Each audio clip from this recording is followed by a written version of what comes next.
dan juga adik-adik dari PD Rafael dan semua umat yang terkasih. Masih ada sukacita? Semangat? Kelihatannya melempem, padahal tadi baru penyembahan nyanyi jingkrak-jingkrak, ya Kak? Ya. Sungguh berbahagia saya ada di sini. Perkenalkan, nama saya Eni, akronim dari Eloknya Derek Yesus. Biasa ya, kalau yang kenal saya pasti, oh itu Bu Eloknya. Biar jadi ciri khas, jadi orang langsung ingat ya, Bapak Ibu. Nah, Bapak Ibu saya berasal ya pewarta dari PD PKK Santo Gabriel. Dan gagak tegang boleh pantun dulu nggak?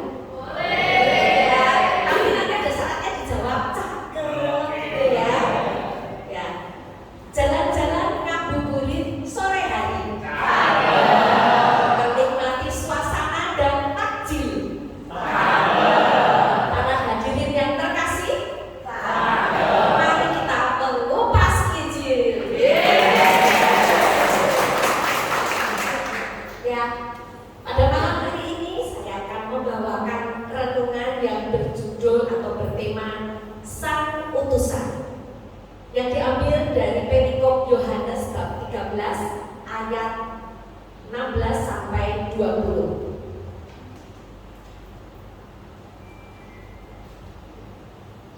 Ya, ini ada 5 ayat. Ya, sebetulnya saat saya mulai membuat renungan ini, saya berpikir mau ngambil apa ya. Ya sudah, saya ambil perikop dari liturgi hari ini. Ini Injilnya. Dan saat menentukan tema atau judul sang utusan atau sang pelayan hamba, terus teringat, waduh Budi Maria ini kan udah kawan gitu ya. Nah, maksud saya ngomong sang utusan lagi, padahal kan sudah berpelayanan lama ya. Tapi gak apa-apa ya Bapak Ibu ya, untuk refresh ya.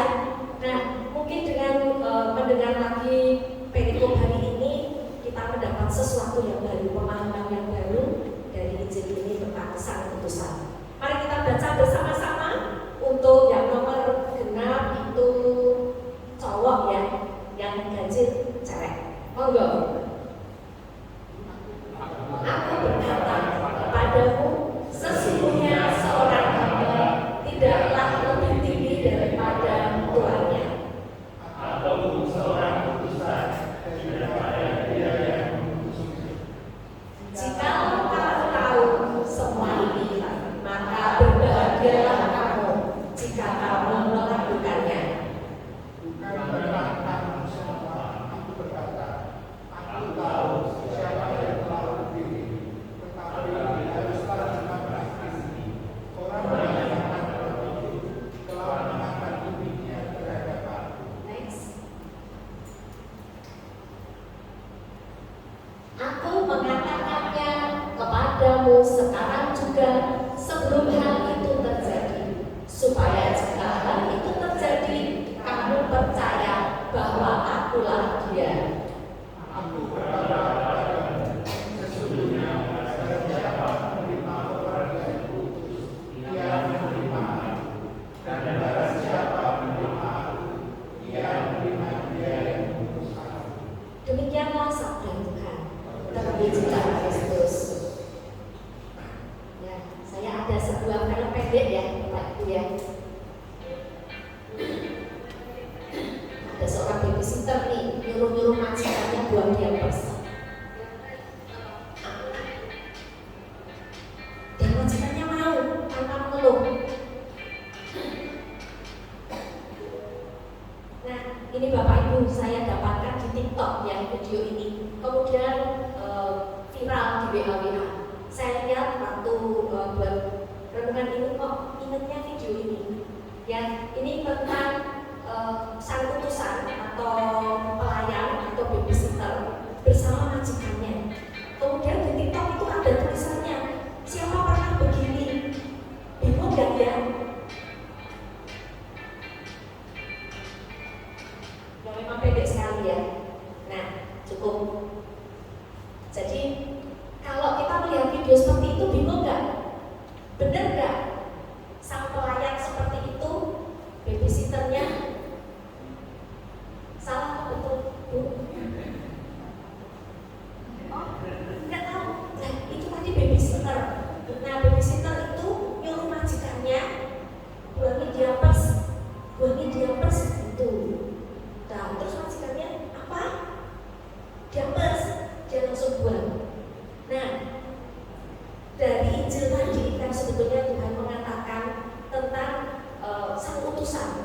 dia tidak lebih tinggi dari yang mengutus.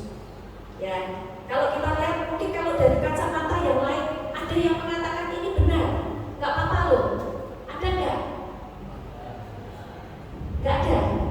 Oh nggak ada, di sini baik-baik ya.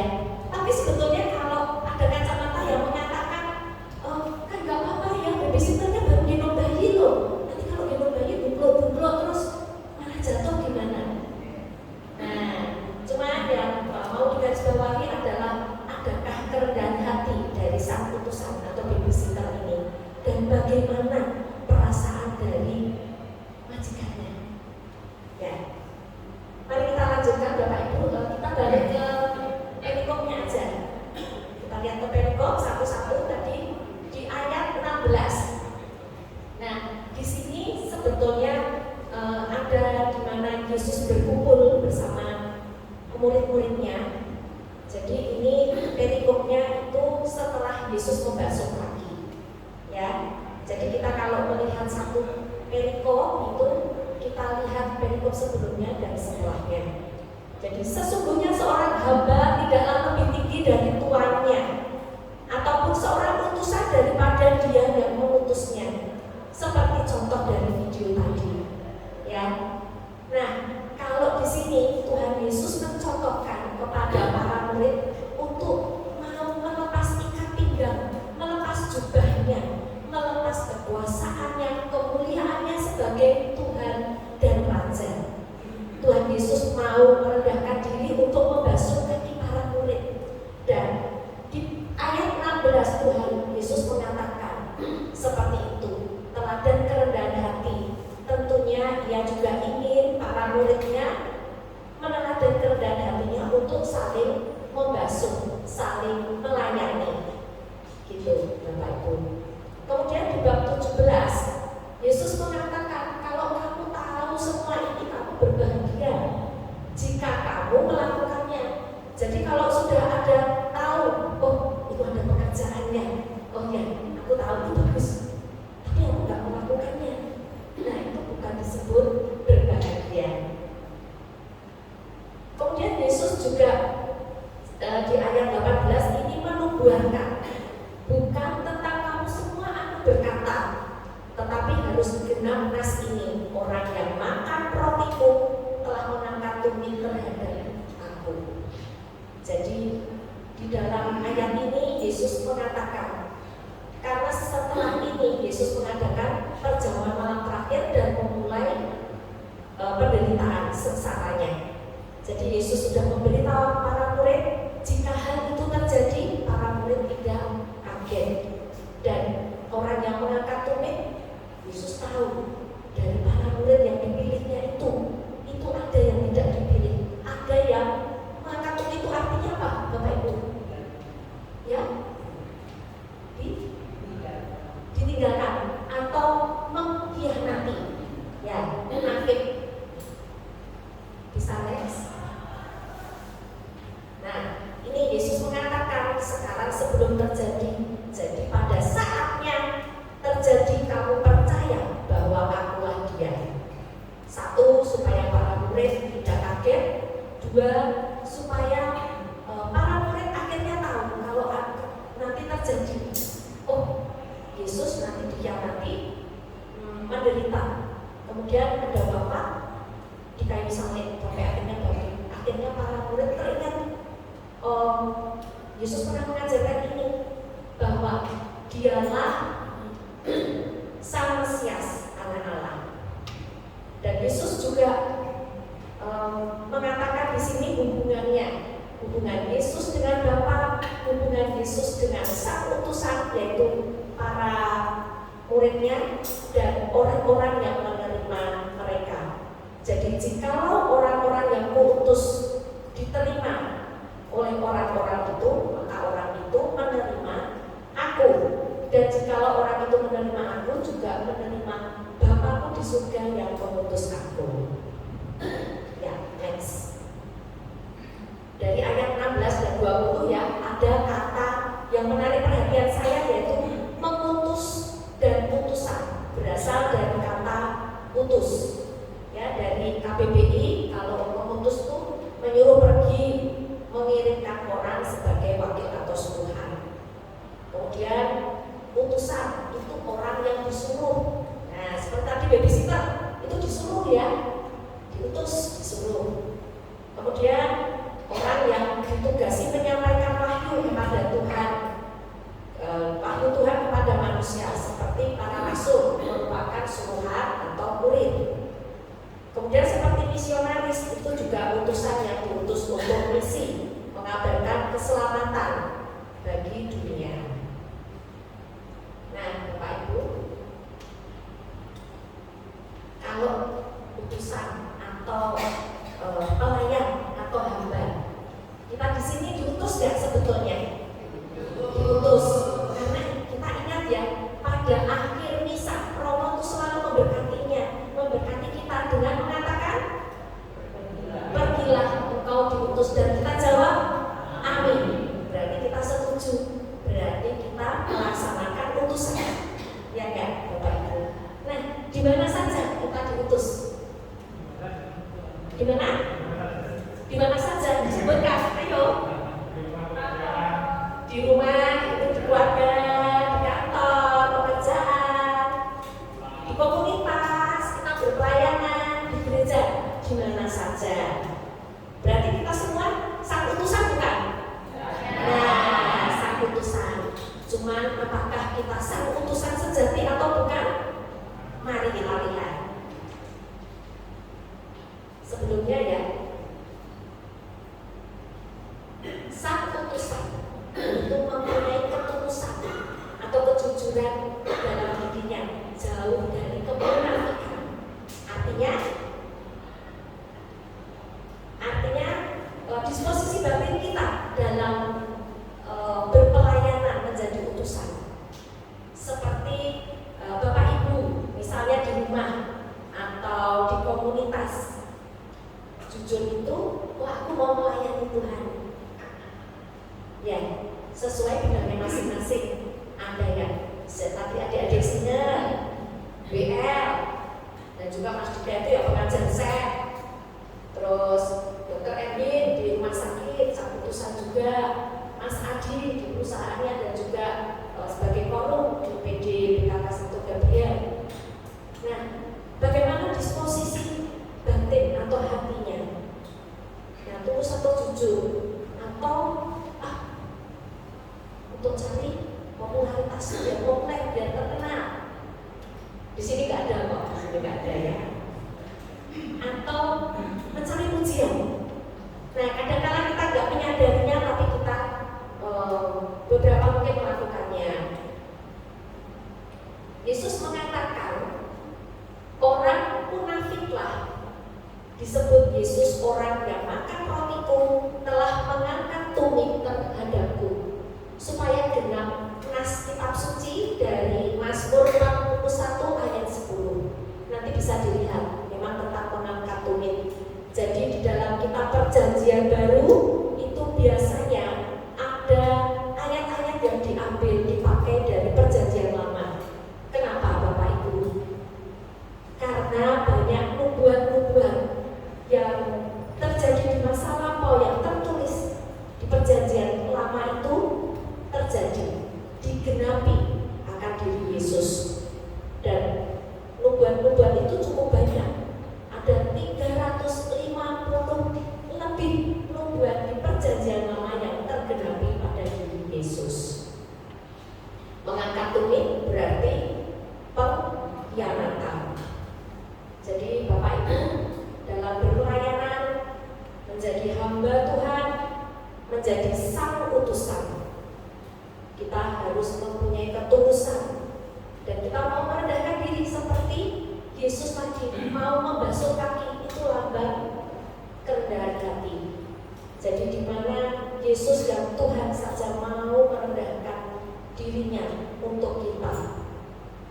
Nah, tentunya disposisi batin kita juga harus benar, tidak munafik. Tidak, oh saya melayani untuk pengembangan imanku.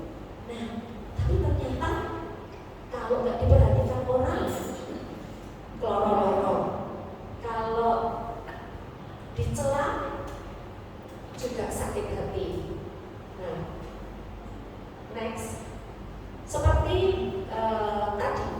Yesus mengatakan kalau ada yang memakan tumit, berarti tidak semua muridnya itu bersih. Murid Yesus ada berapa Bapak Ibu?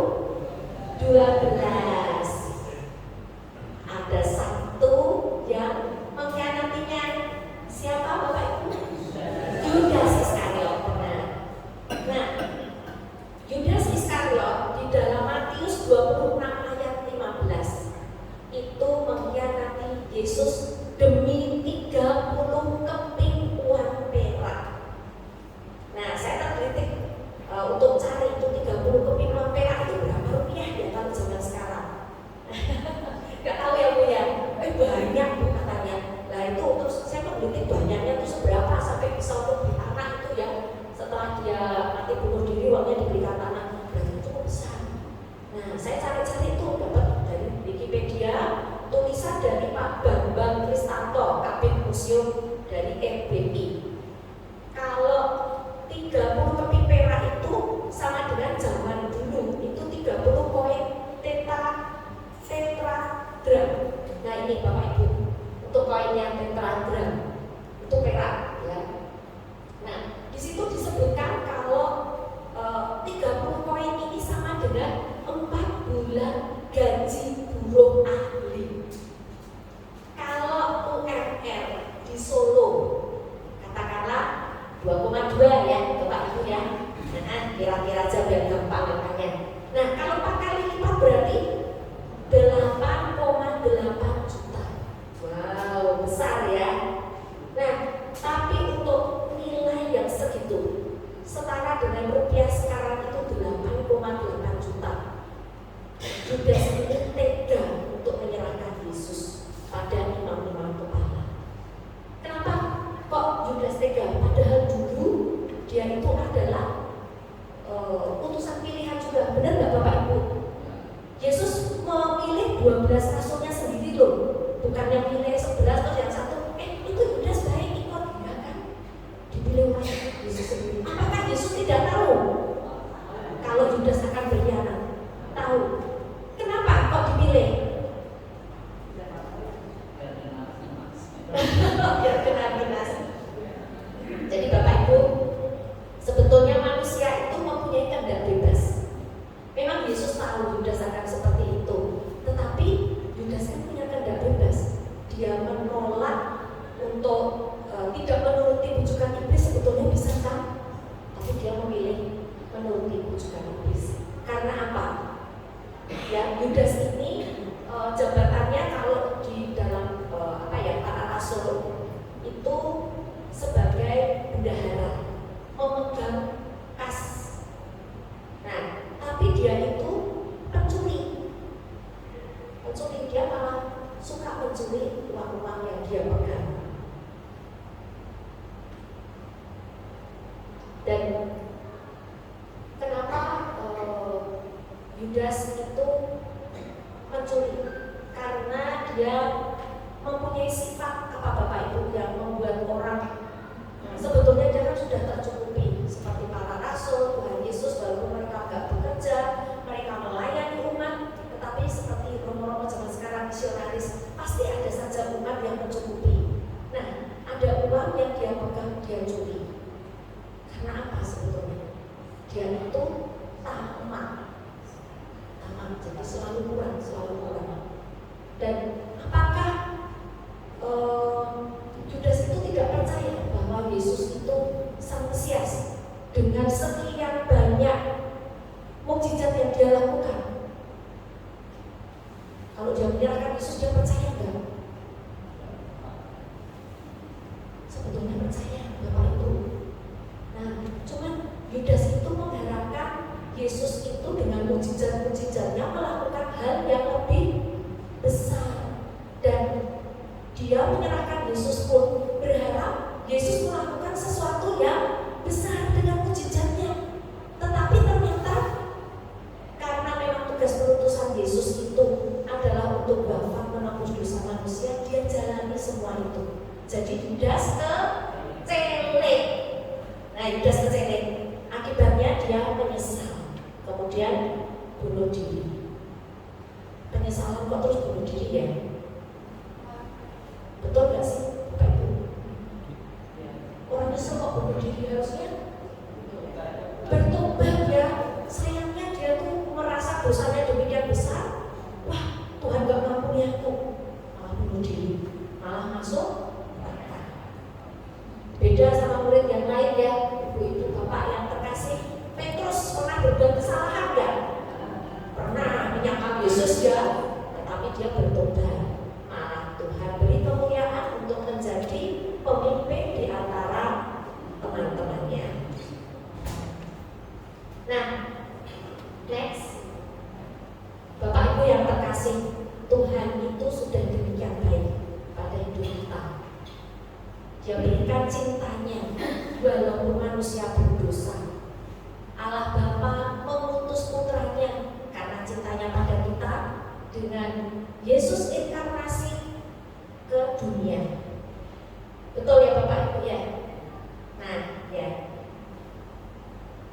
maka Yesus pun memberi pejangan-pejangan. Salah satunya di perikop Yohanes 13 ini. Nah, bagaimana kita dapat bersikap sebagai sang utusan sejati di dalam pelayanan kita, baik di rumah, di kantor, di komunitas gereja maupun di mana saja kita berada. Ya, ada dua cara. Dibikin akronim ya Bapak Ibu biar gampang. Bagaimana kita jadi utusan sejati? Relasi keren. Wah, kita dengan relasi keren bisa menjadi utusan sejati. Satu, relasi itu adalah relasi dengan Tuhan, di mana ada komunikasi dua arah dari kita, kedalaman dari hati kita di doa-doa pribadi kita. Yang kedua, kerennya itu apa? Kerendahan hati. Nyambung gak sih? Nyambung ya, keren dengan kerendahan hati ya. Ya, yang kedua adalah kerendahan hati dan berbahagia jika kita melakukannya. Mari kita lihat satu-satu ya Bapak Ibu ya. Relasi dengan Tuhan. Jadi di dalam kehidupan kita mempunyai Tuhan yang sungguh luar biasa. Kita biasa melakukan doa-doa setiap hari. Bukan begitu Bapak Ibu? Semua berpelayanan udah nggak usah ditanya ya, mesti doa itu rutin. Nah, tetapi apakah doa-doa kita itu merupakan komunikasi dua arah, Tuhan dan kita? Kebanyakan di dalam doa-doa yang kita daraskan itu kita berbicara pada Tuhan. Tuhan, aku minta ini. Tuhan, mohon berkat-Mu. Puji syukur Tuhan, kami bersyukur atas anugerah-Mu. Kita selalu bicara. Terkadang kita tidak tahu apa mau Tuhan. Di dalam pelayanan kita pun, semisal saya ini adalah ibu dan istri. Di dalam pelayanan kadang dengan anak kok nggak bisa klop. Kemudian dengan suami juga kadang ada beda-beda pendapat dan itu berlangsung lama sekali. Kok nggak wes-wes ya Tuhan ya seperti ini? Apakah seperti ini hubungan keluarga? Walaupun ada sukacita di situ, tetapi ada satu masalah tuh yang nggak selesai. Nanti kalau dibahas lagi, tekan lagi, gitu ya Bapak Ibu. Tetapi kalau kita mempunyai kedalaman relasi dengan Tuhan, pada saat kita berdoa pun, kita tentunya tidak hanya bicara pada Tuhan, kita memberikan waktu untuk Tuhan untuk berbicara pada kita. Nah, di sini saya memberi seperti Bunda Maria yang mengerti apa mau Tuhan. Dia bertemu malaikat dan mengatakan, sesungguhnya aku ini hamba Tuhan, terjadilah padaku menurut perkataanmu.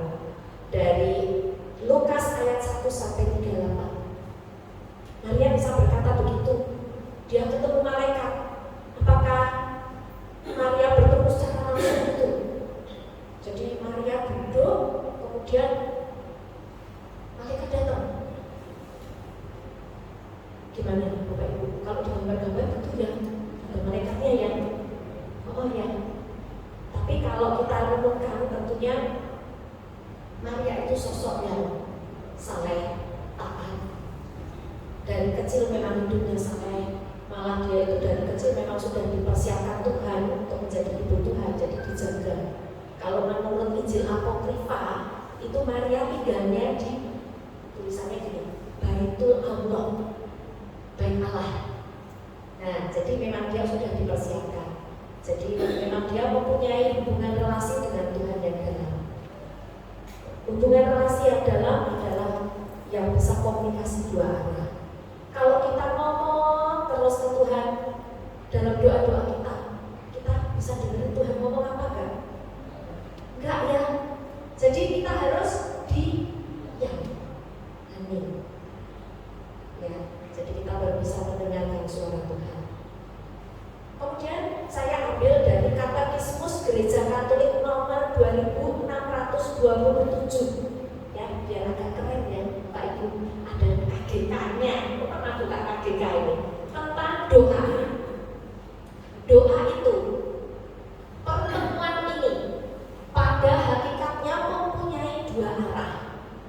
Pada satu pihak ia naik dibawa oleh Roh Kudus melalui Kristus kepada Bapa. Kita memuja Dia karena Ia memberkati kita. Jadi doa-doa yang kita panjatkan naik kepada Tuhan. Tetapi juga ada kalanya pihak yang lain Tuhan yang berbicara. Jadi di sini dikatakan di lain pihak kita memohon rahmat Roh Kudus yang turun dari Bapa melalui Kristus. Allah memberkati kita. Jadi definisi doa menurut KGK itu juga hubungan dua arah. Relasi itu kan dua arah. Seperti suami dan istri, misal berrelasi, kan gak mungkin ya suaminya ngomong terus, istrinya diam. Namanya bukan relasi ya, terjajah. Ya. Nah, yang harus kita lakukan apa?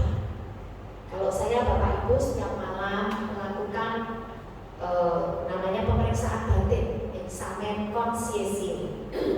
Yang saya ambil adalah latihan rohani dari Bapak Fransiskus 321, di mana kita bersyukur pada hari itu. Jadi setiap malam saya lakukan bersyukur atas 3 hal yang aku syukuri. 2 hal yang aku lakukan tapi mendukakan hati Tuhan atau dosa atau kelalaian. Kemudian 1 niat baik untuk aku lakukan di esok hari. Ya, misalnya 1 hari malam saya eksamen, ngemeng-ngemeng dari pagi sampai malam. Tuhan, aku bersyukur atas keluargaku, anakku wisuda, puji Tuhan. Tuhan, aku bersyukur atas rezekimu. Ya, tadi aku bisa makan enak. Aku tuh senang bakso parut. Nah, kok ya mbakku memberikan, bersyukur kecil-kecil. Terus suami saya, dilalah kok pulang jam 5 sore, yang biasanya lebih sore. Aku bersyukur Tuhan, suamiku pulang lebih cepat, bisa menyelesaikan pasiennya lebih cepat. Tapi bukan berarti terus gak ada pasien ya. Kebetulan pasien-pasiennya itu datang tepat waktu. Kemudian 2 hal yang mendukakan hati Allah. Jadi Tuhan, aku tuh tadi terlalu keburu-buru untuk berangkat. Sebetulnya asisten rumah tanggamu itu mau berbincang sama saya, tapi saya gak kasih dia kesempatan. Aku langsung melayang pergi. Saya mbak. Nah, itu mendukakan hati Tuhan. Habis itu saya nyesel. Kok tak mungkin ya bisa lumayan kaca ngomong. Nah, kemudian anak saya, nah yang nomor 1 itu kadang datang cuek gitu tuh. Tapi pada saat saya mau berangkat, kita kadang tuh malam pulang tidurnya di rumah yang satunya lagi. Dia baru datang di rumah itu. Mama, lo jangan pergi tuh, mah aku baru datang. Wah, gimana udah malam, selak ngantuk, tak tinggal. Saya nyesel. Itu dua keburukan. Kemudian saya mohon ampun pada Tuhan dan membuat 1 komitmen untuk esok hari. Kalau aku ketemu mbakku, kalau aku ketemu anakku lagi, aku mau meluangkan waktu. Gitu Bapak Ibu.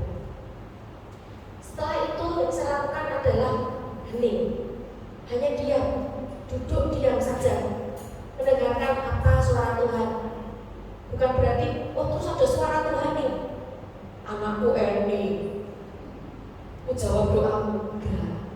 Jadi saya dulu juga nggak tahu suara Tuhan itu seperti apa, dan dapatnya itu lama sekali Bapak Bu. Ya, saya berusaha meditasi itu lama banget. Mungkin sekitar berapa ya?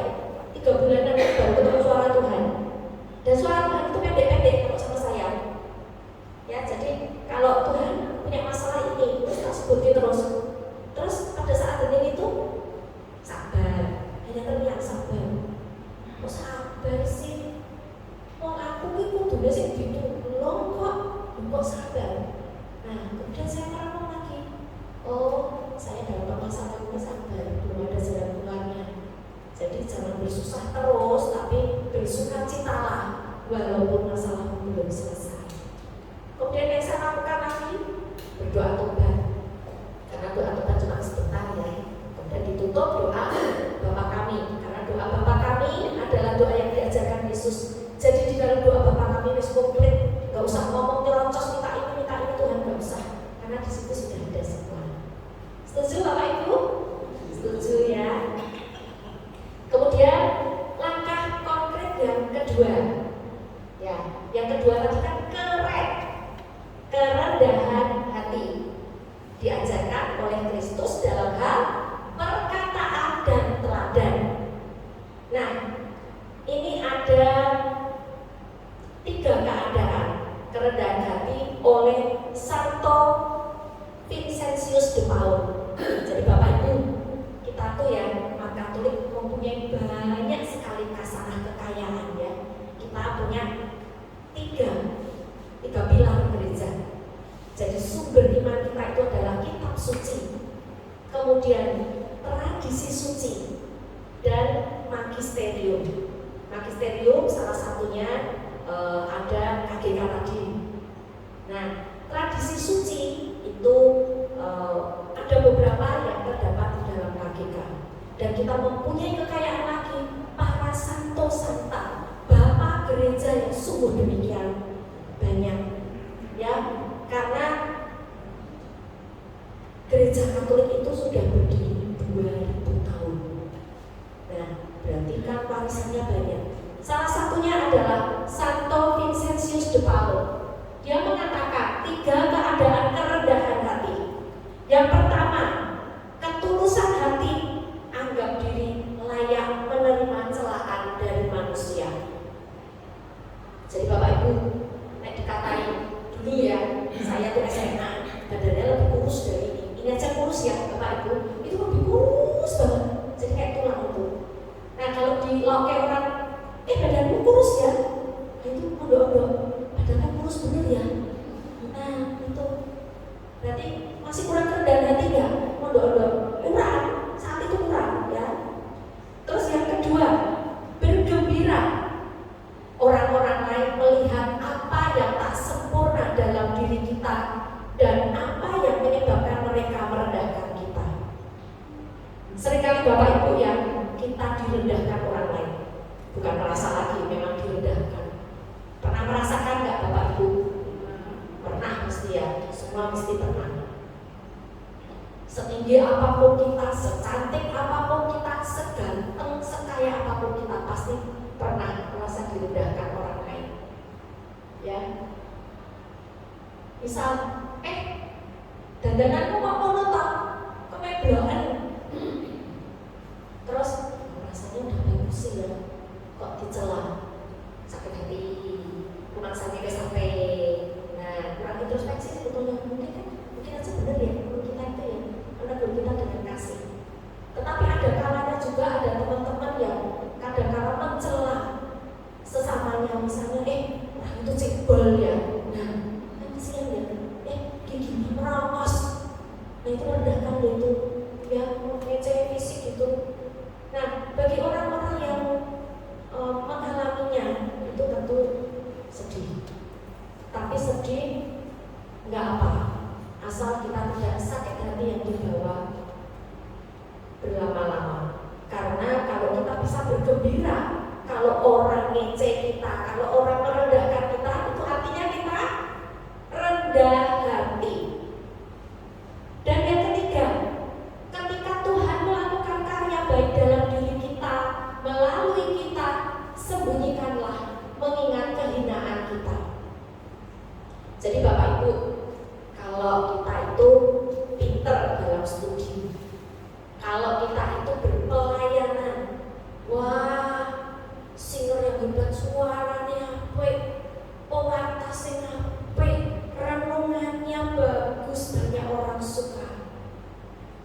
saat dipuji itu yang dilakukan, oh iya saya berusaha banget loh. Nah, itu gak rendah hati tuh. Karena apa? Sebetulnya kan Tuhan yang bekerja ya. Tuhan menitipkan ke kita semua itu talenta yang kita bisa olah, yang kita bisa belajar. Tetapi kalau semua itu tanpa rahmat Tuhan, sia-sia. Yang ada adalah kesombongan.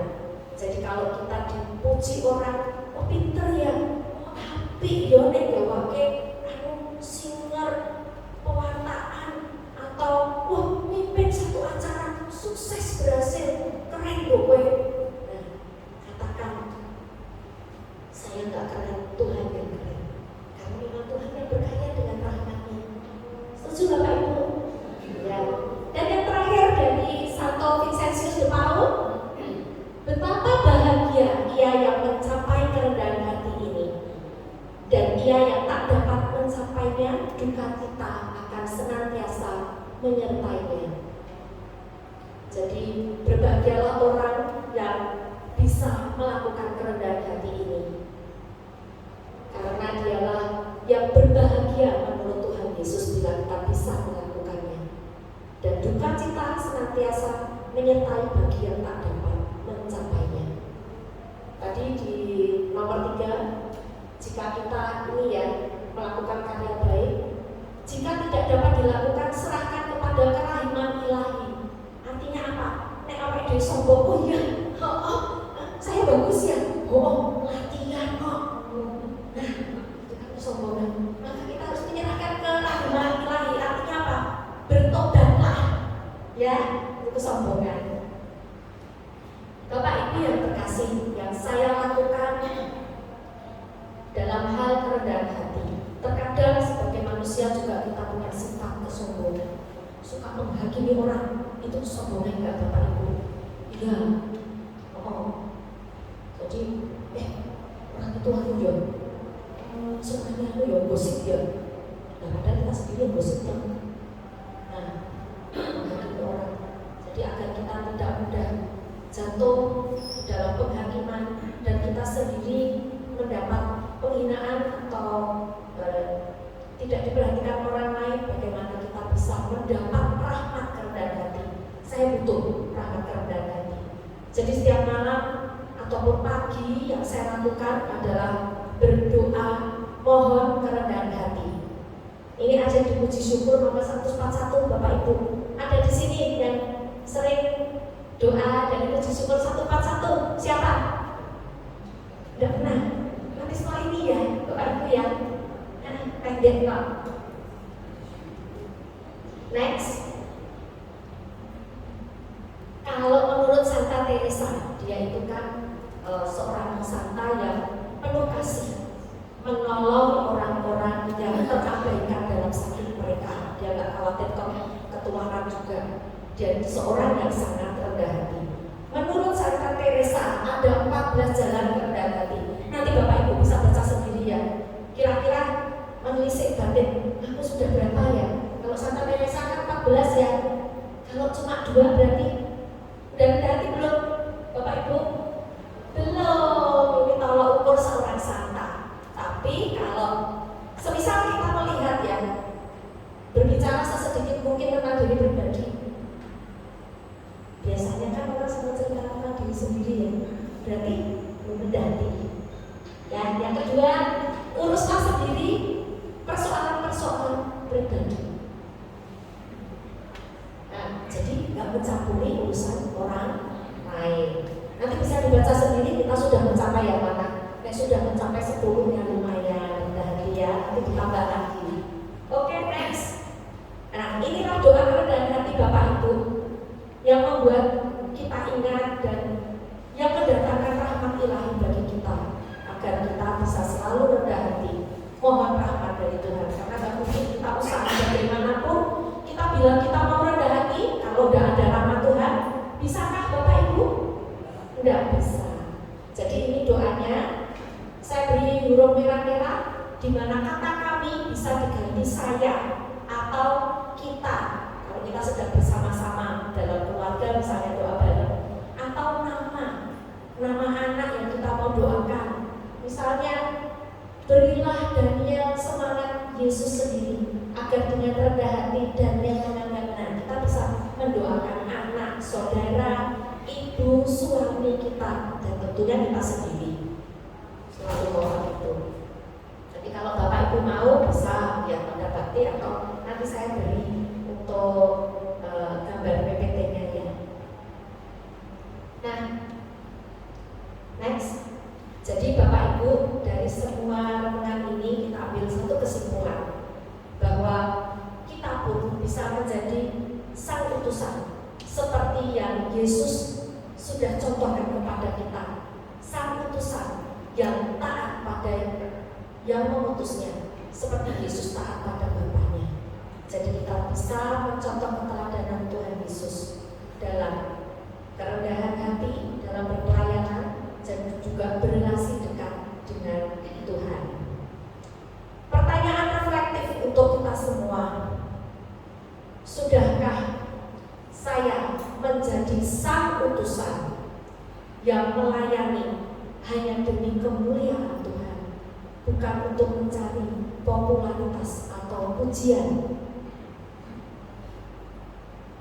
Jadi Bapak Ibu dan teman-teman yang terkasih, marilah kita bersedia menjadi sang utusan dimanapun kita berada, baik di rumah, di kantor, di pelayanan, di gereja, dimanapun kita berada, seperti Tuhan Yesus yang taat pada Bapaknya, dengan menjadi sang utusan yang rendah hati, tulus hati, dan berrelasi dekat dengan Tuhan. Mau Bapak Ibu? Mau ya? Bapak Ibu yang terkasih, saya mau sharing sedikit di sini dalam permenungan saya tentang sang utusan. Saya mengambil peristiwa, tadinya bingung ya, yang mau di rumah atau yang di pekerjaan atau yang di komunitas. Nah, di komunitas saja ya. Di mana saya sudah 6 tahun berkomunitas. Di mana tugas saya pertama itu kan yang senang-senang dulu, kan senang nyanyi di sebagai sinar. Kemudian WL itu dipaksa, cuma gede banget ya jadi WL, angel loh, bener nggak? Yang sudah jadi WL ya udah bilang apa? Sekarang saya bilang nggak apa-apa, dulu angel banget gitu. Nanti lama-lama terus diminta, oh nanti ya pegang si acara ya, oh pegang ini ya, waduh pelayanan kok ini. Nah, kenapa saya mau berpelayanan? Karena mengalami pertobatan dan mau berkomunitas dengan orang-orang seiman yang memang sudah dipertobatkan. Perasaan saya ya, bayangannya, wah mesti sukacita. Ya memang sukacita sih, ya, tanpa masalah, enak aja, hidup tanpa masalah. Walaupun di tempat orang-orang begini tetap ada masalah karena semua orang mempunyai kepala sendiri-sendiri. Benar nggak Bapak Ibu? Iya. Pertama kali terjun sebelumnya ini, suaranya kebanteran, jadi rapi. Padahal aku kan vokal ya, DMI ya, suaranya rapi, kebanteran. Ya wes, nggak ada sakit hati, cuma oh salah ya, oke. Penyembahan jadi WL-nya dudukan, nggak tahu penyembahan yang benar itu bagaimana. Tadi penyembahannya terlalu singkat, nggak ada yang naik. Oh ya berarti aku belum bisa ya. Terus lagi nyoba, ya, kok ya nekat ya. Iya. Terus udah penyembahannya lama, jadi turun. Oh iya. Terus aku butuh piye, gitu ya. Sedih, bingung. Nah, kemudian yaitu pelayanan itu sang utusan harus menjadikan seorang itu kan rendah hati ya, dan juga berrelasi dengan Tuhan. Saat judek menemui kok serba salah menemui ya, tapi sekarang tahu penyebabnya ya. Serba salah, berrelasi mesra dengan Tuhan, berdoa. Dalam doa-doa itu Tuhan ini guru kaya ngomong urip iki ra coba anton. Itu tuh menguatkan kamu, menempamu untuk menjadi lebih kuat, karena di depan yang menghadap itu lebih besar. Nah, jadi pada saat dulu itu saya sudah rendah hati belum saat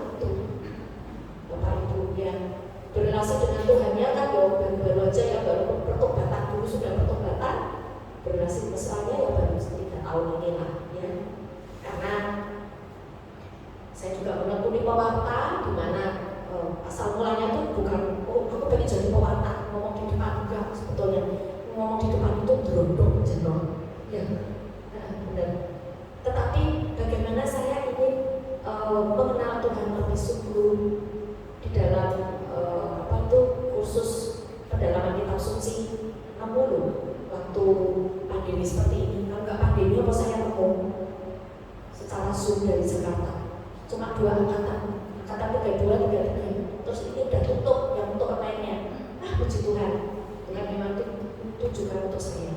Kemudian ingin mendalami lagi, ini kok nih KPKS kok nggak tahu tentang iman Katolik ya? Kenapa aku beragama Katolik? Kenapa aku harus bangga akan agama Katolik? Orang itu jawabannya ikut fokus. Di situ dapat jawabannya. Nah, bisa memperkaya saya sebagai ini mendalami firman Tuhan. Terus orang-orang nyuruh, pewarta ya, berodok banget saya tahu. Nah, jadi itu Bapak Ibu, di mana proses yang saya alami itu mendewasakan saya. Di mana kalau kita tetap setia, kita berusaha rendah hati seperti Tuhan Yesus, semua masalah yang ada di depan adalah bukan masalah. Jadi mari Bapak Ibu sekalian, kita semua bersama-sama di sini terus melayani Tuhan tanpa takut apapun. Walaupun ada suara-suara orang begini, kita tidak bisa membentuk mereka. Yang bisa kita pegang adalah hati kita sendiri, kedalaman diri kita sendiri. Pokoknya aku melu ghosting, aku nyenengke ghosting, aku bukan menyenangkan manusia. Untuk tim pujian saya bisa dibantu. Mari Bapak Ibu ya, kita menaikkan satu pujian di mana kita nyatakan iman kita. Kita mau ikut Yesus sebagai sang utusan yang meneladani Yesus, taat pada Bapaknya, sang utusan yang rendah hati,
semua hak